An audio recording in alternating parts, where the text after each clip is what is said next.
حضرت عمر رضی اللہ تعالیٰ عنہ ایک مرتبہ چند صحابہ رضی اللہ تعالیٰ عنہ کے جماعت کے ساتھ بڑے ضروری کام سے تشریف لے جا رہے تھے۔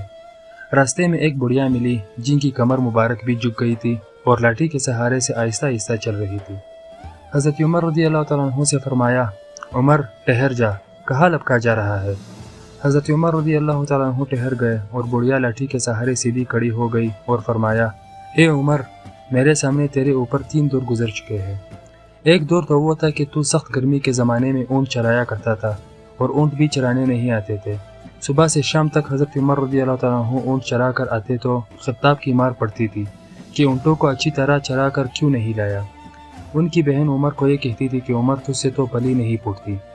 تو اس بڑھیا نے کہا کہ تو اونٹ چرایا کرتا تھا اور تیرے سر پر ٹاٹ کا یا کمبل کا ٹکڑا ہوتا تھا اور ہاتھ میں پتے جاڑنے کا آنکڑا ہوتا تھا۔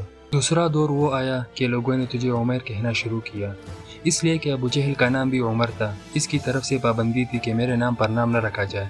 گھر والوں نے حضرت عمر رضی اللہ تعالیٰ عنہ کے نام میں تصغیر کر کے عمر کہنا شروع کر دیا تھا۔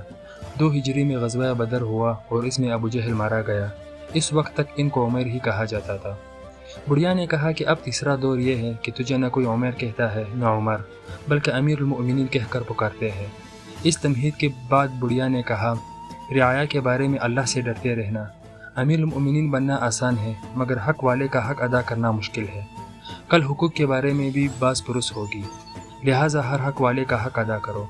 عمر رضی اللہ تعالیٰ عنہ زار و قطار رو رہے ہیں، یہاں تک کہ داڑھی مبارک سے ٹپ ٹپ آنسو گر رہے تھے۔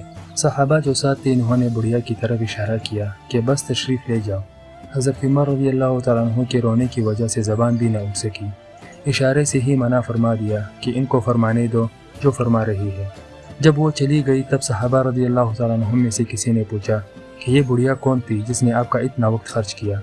حضرت عمر رضی اللہ تعالیٰ عنہ نے فرمایا کہ اگر یہ ساری رات کھڑی رہتی تو عمر یہاں سے سرکنے والا نہیں تھا بجز فجر کی نماز کے۔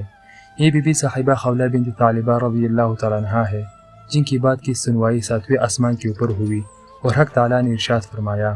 ترجمہ: بالیقین اللہ نے اس عورت کی بات سن لی جو آپ سے اپنے شوہر کے بارے میں جھگڑ رہی تھی اور اللہ کے آگے جھینک رہی تھی۔ فرمایا کہ عمر کی کیا مجال تھی کہ ان کی بات نہ سنے جن کی بات 7ویں آسمان کے اوپر سنی گئی۔ جزاک اللہ۔